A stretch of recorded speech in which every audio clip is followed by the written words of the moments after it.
찬미 예수님,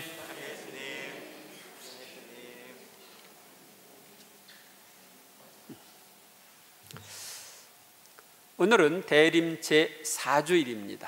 성탄이 가까이 다가왔습니다.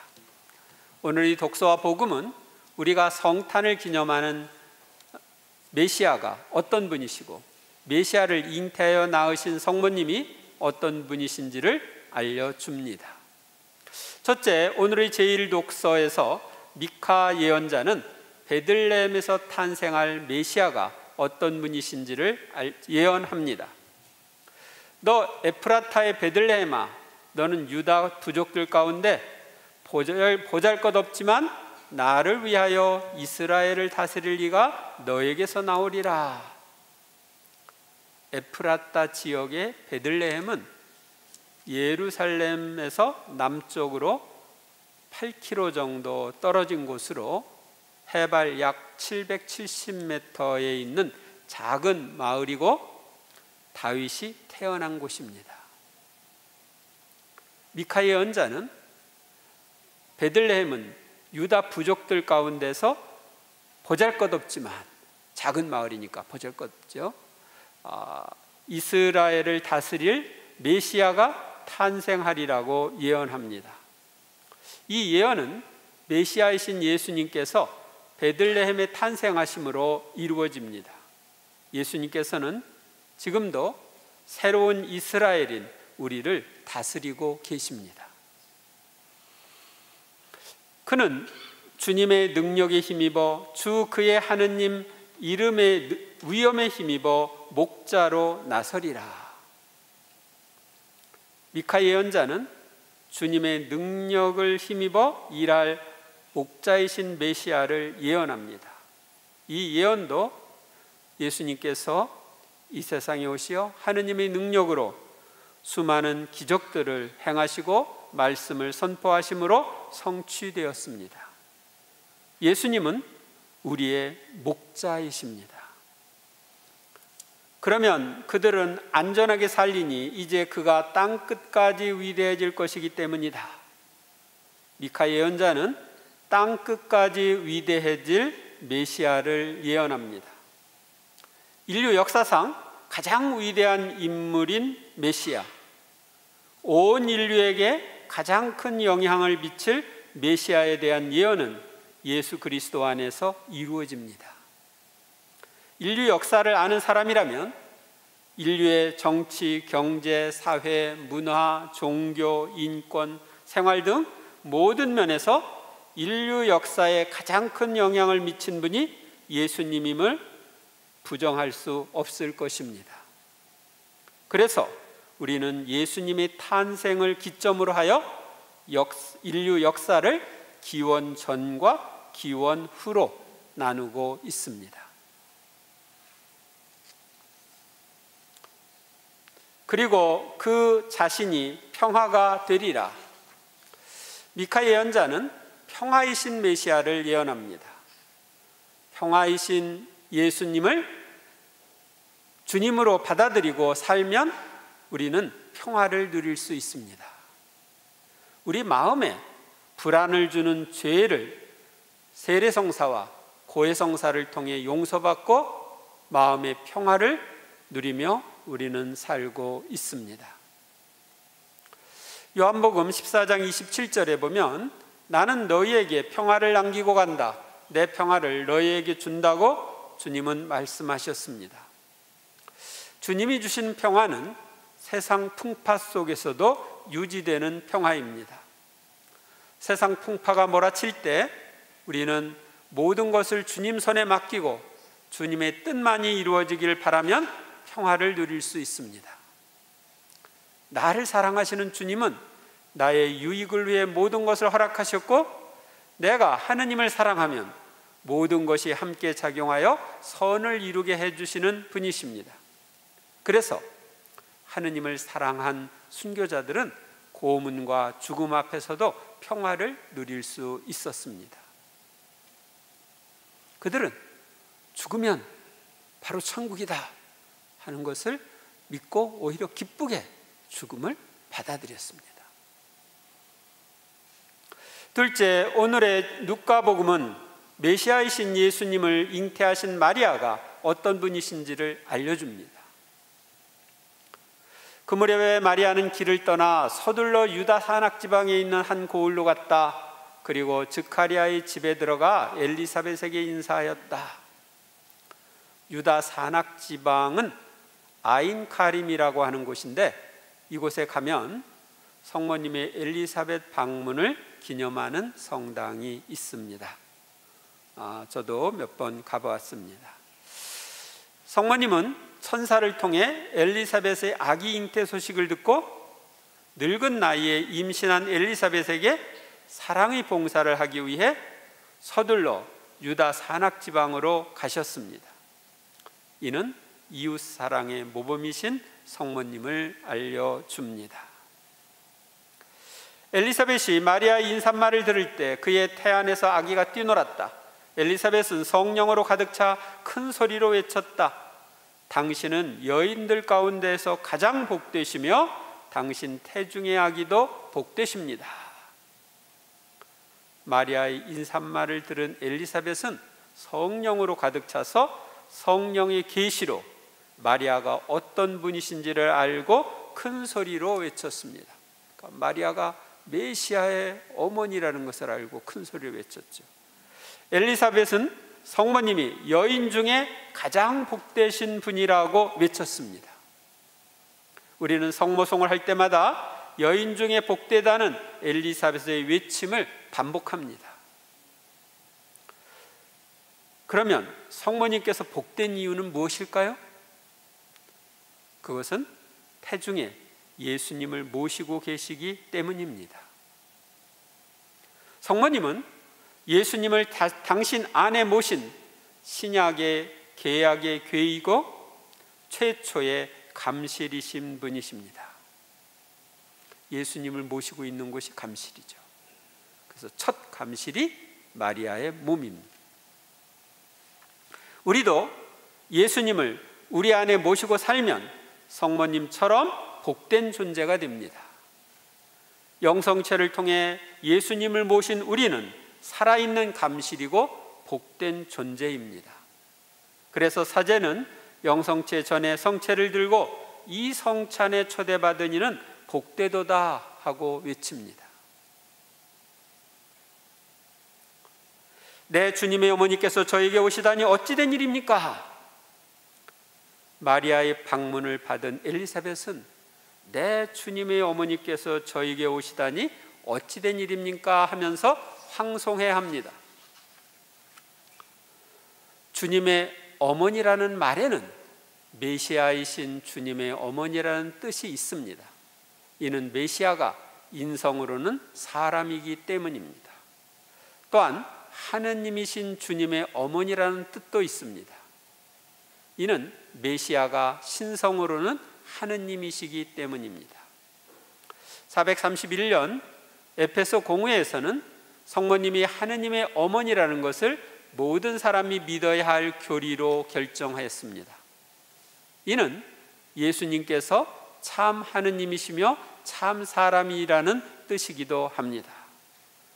우리가 성모님을 하느님의 어머니라고 그러면 하느님보다 더 높은 거 아니냐? 이렇게 이야기하는 사람이 있는데 그렇지 않습니다. 여러분들이 대통령의 어머니하고 대통령을 낳아준 분을 그렇게 부르죠. 대통령 어머니라고 부르면 대통령 어머니가 대통령보다 더 높아요? 아니죠. 그가 낳아준 아들이 대통령이었기 때문에 대통령 어머니 이렇게 부르는 거죠. 마찬가지로 성모님이 낳아주신 예수님이 하느님이시기 때문에 하느님 어머니 이렇게 부르는 겁니다. 그래서 그것은 명칭상 아무 이상이 없는 명칭입니다. 그러나 성모님께는 영광된 명칭입니다. 보십시오. 당신의 인사말 소리가 제 귀에 들리자 저의 태안에서 아기가 즐거워 뛰놀았습니다. 은총의 중개자이신 성모님의 인사말 소리를 통하여 엘리사벳과 태중의 요한이 성령을 가득히 받았습니다. 이때 태안에 있던 세례자 요한은 성모님 태중에 계신 예수님에 의해 원죄를 용서받고 메시아의 선구자로 축성받았기에 태안에서 즐거워 뛰놀았습니다. 요한이라는 이름의 뜻은 하느님의 은총 또는 은총을 지닌이란 뜻입니다. 성모님은 모든 은총의 중개자이시기에 은총이 필요할 때마다 우리는 성모님께 도움을 청해야 하겠습니다. 행복하십니다. 주님께서 하신 말씀이 이루어지리라고 믿으신 분, 성모님은 믿음의 모범이십니다. 성모님은 자연적으로 불가능한 처녀 잉태, 성령으로 인한 잉태를 믿고 받아들이신 분이기에 행복합니다. 그래서 행복하십니다. 주님께서 하신 말씀이 이루어지리라고 믿으신 분, 이렇게 엘리사벳이 칭송을 했습니다. 성모님은 돌로 쳐 죽임을 당할 생명의 위험, 요셉에게 해명해야 하는 어려움이 있을 수도 있지만 모든 것을 하느님께 맡기고 하느님의 말씀을 받아들이신 분이십니다. 성모님은 처음으로 예수님을 메시아로 인정하고 받아들이신 분이시기 때문에 첫 천주교 신자, 첫 그리스도인이고 모든 신앙인의 모범이신 분이십니다. 따라서 개신교 신자들도 신앙의 모범이신 마리아를 따라가야 합니다. 마리아를 소외시키고 배척하는 것은 잘못된 것입니다. 왜? 그분이 첫 신자이기에, 첫 그리스도인이기에, 그분의 믿음을 성경도 칭송하고 있기에 그분을 따르는 것은 당연한 것입니다. 셋째, 히브리서는 메시아가 하느님의 뜻을 이루러 오신 분임을 알려줍니다. 형제 여러분, 그리스도께서는 세상에 오실 때 이렇게 말씀하셨습니다. 당신께서는 재물과 예물을 원하지 않으시고 오히려 저에게 몸을 마련해 주셨습니다. 예수 그리스도께서 세상에 오실 때 인간의 몸을 취하신 것은 그 몸을 재물과 예물로 하느님 아버지께 봉헌하시기 위해서였습니다.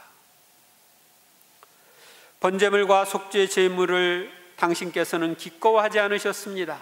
그리하여 제가 아뢰었습니다. 보십시오 하느님, 두루마리에 저에 관하여 기록된 대로 저는 당신의 뜻을 이루러 왔습니다. 성부께서 구약시대에 번제물과 속죄 제물을 받으셨지만 기꺼워하지 않으셨습니다. 왜냐하면 인간들이 바치는 유한한 제물은 무한하신 하느님께서 만족할 제물이 아니었기 때문입니다. 그래서 예수 그리스도께서 구약 성경인 두루마리에 기록된 대로 세상의 죄를 없애시는 하느님의 어린 양으로 하느님의 뜻을 이루기 위해 이 세상에 오셨습니다. 구약시대에는 두루마리에 양피지로 된 두루마리에다가 성경을 썼습니다. 지금도 그 유대인들 회당에 가면은 그렇게 두루마리로 성경을 쓰고 그것을 낭독하고 그러는 것을 볼 수 있습니다. 이 뜻에 따라 예수 그리스도의 몸이 단 한 번 바쳐짐으로써 우리가 거룩하게 되었습니다. 무한한 하느님이신 예수 그리스도는 당신의 몸을 단 한 번 희생제물로 성부께 바치심으로써 우리를 죄로부터 구원하여 거룩하게 하신 분이십니다. 하느님의 모습으로 창조되고 예수님의 몸이 된 우리는 거룩한 존재입니다. 그런데 우리가 죄로 더럽혀지면 추하게 변형됩니다. 하느님께서는 통회하며 죄를 고백하는 우리를 희생제물이 되신 예수님의 피로 죄를 씻어주심으로써 거룩함을 회복시켜 주시는 분이십니다. 우리는 우리를 위한 희생 제물이 되기 위해 탄생하신 예수님께 감사와 찬미를 드려야 하겠습니다.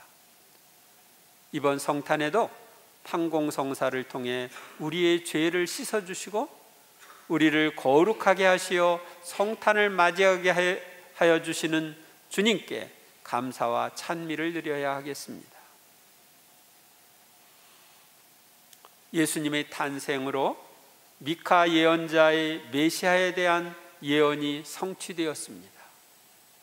메시아의 베들레헴 탄생, 유다 부족 중에서 탄생, 주님의 능력을 힘입어 일할 목자이신 메시아, 평화이신 메시아에 대한 예언이 성취되었습니다. 성경에 있는 다른 예언들도 언젠가 성취될 것입니다. 예를 들면 예수님의 재림에 대한 예언이 있죠? 그것도 반드시 이루어질 것입니다. 메시아를 낳으신 성모님은 이웃사랑의 모범이시고 여인 중에 가장 복되신 분이시며 하느님이신 주님의 어머니이십니다. 성모님은 엘리사벳과 태중의 요한이 성령을 가득히 받도록 하신 은총의 중개자이시고 믿음의 모범이신 분이며 첫 천주교 신자이십니다. 이런 성모님을 어머니로 모시고 있는 우리는 행복한 사람들입니다. 가장 완전하시고 가장 아름다우신 예수님의 어머니를 우리의 어머니로 모시고 사는 우리는 행복한 사람들입니다.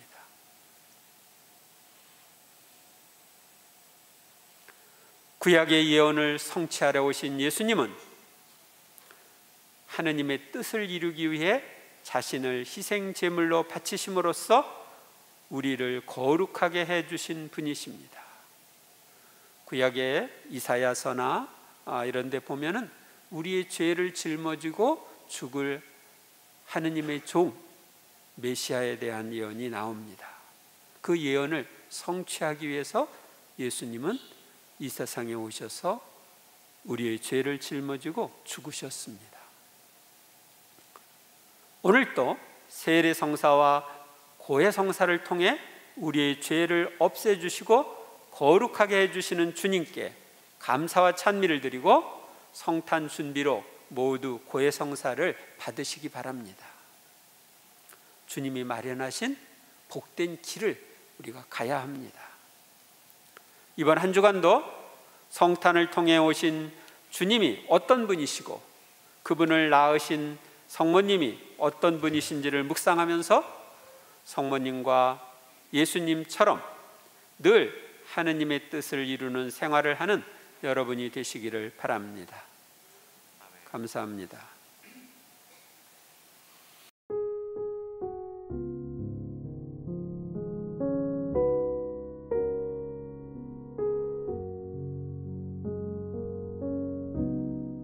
주님의 평화가 항상 여러분과 함께. 네, 이제 성탄이 가까이 왔습니다. 성사도 받고 또 한 해도 정리하면서 성탄을 잘 맞이해야 되겠죠? 그래서 이번 한 주간 동안은 성사 안 받으신 분들 다 성사 받으시고요. 또 예수님이 어떤 분이신지, 성모님이 어떤 분이신지 묵상하면서 성탄을 잘 준비하시기 바랍니다. 오늘 평화 인사는 성탄을 잘 준비합시다. 평화 인사 나누십시오. 성탄을 잘 준비합시다. 성탄을 잘 준비합시다.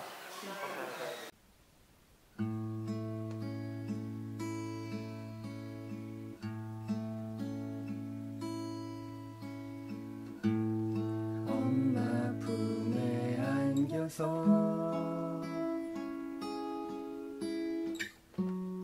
엄마 얼굴 보면서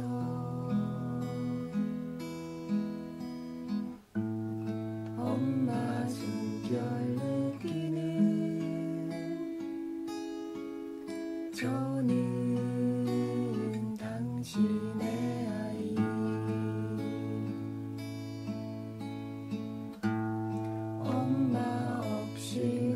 앉아서 서툴기만 하네요.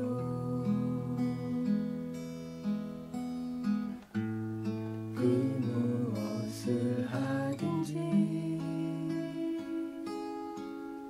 엄마와 함께 할래요. 제 마음 엄마 마음에 넣어두고요.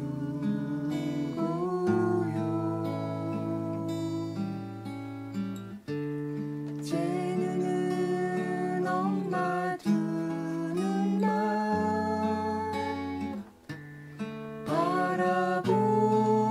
바라보면서 작은 목줄 손에 쥐고 아버지 뜻에 따라서 엄마 기도